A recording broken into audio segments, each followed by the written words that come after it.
iedereen denkt dat van ja, gas is gas. Maar het goed just. En het is just wat voor gas dat het is. Dan is elke gassoort weer apart. Maar haast in Twiezel, dan mag ik naar het westen, want ik ben op pad naar een project van de culturele haardster. Dat heet 50 Shades of Green.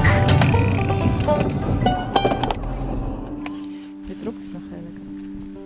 Dit is van dat meende gas wat dan luidt te vertarien. Zie, dit heeft de natuur heeft natuurlijk al geholpen om dat wat uit te breken.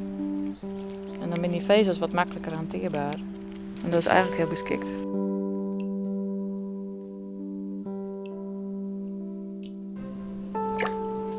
Ik boette vroeger al heel graag in mijn wetter.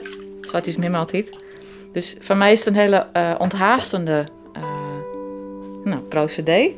En ik vind het heel mooi om te zien wat daar uitkrijgt is aan variatie. Als we alles uitpoetsen wat net efficiënt is, dan heeft er straks geen variatie meer. De meerskip is juist dat we al die variatie hebben en ook al weer te binnen.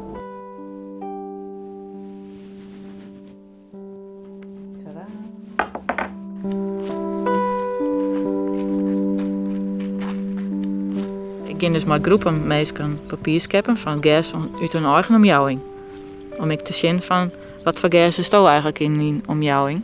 En bij Welcome to the Village hebben we dus ik uit de Groene Ster gas meent. Dit soort oude ambachten komen eigenlijk weer om in de aandacht.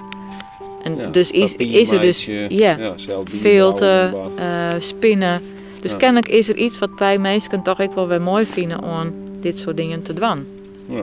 En dat zit hem dus net in de opbrengst, maar in het dwan zelf. Ja. Daar heeft maar ook iets bijzonders in. En dat is ik wel iets binnens. Ja. Dus ja, toen dacht ik, hey, dit wordt echt wel een mooi project. Nou, zo is het bijvoorbeeld op een glasplaat dranken en dan wordt hij daar gewoon, kleeft hij daar aan vast. Dat kiest ik nog als een leuk effect. Hè. Dus dan is het heel goed zien wat de dichtere vezel en de minder dichte vezel is. Ik zit van me dat ik in 2018 al die verschillende tinten van al die verschillende gassoorten naast elkaar hing op één paneel. En dat ik een soort van overweldigend effect jan ken.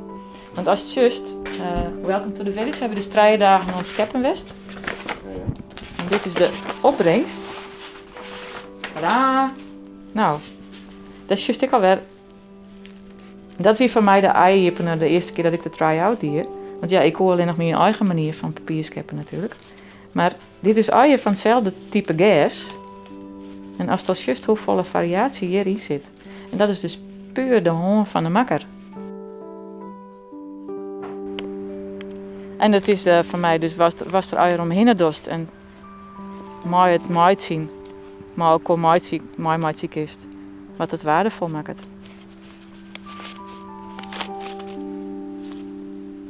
En ik blijf me verwonderen hoe dat zij iets maatjes is van gewoon gas.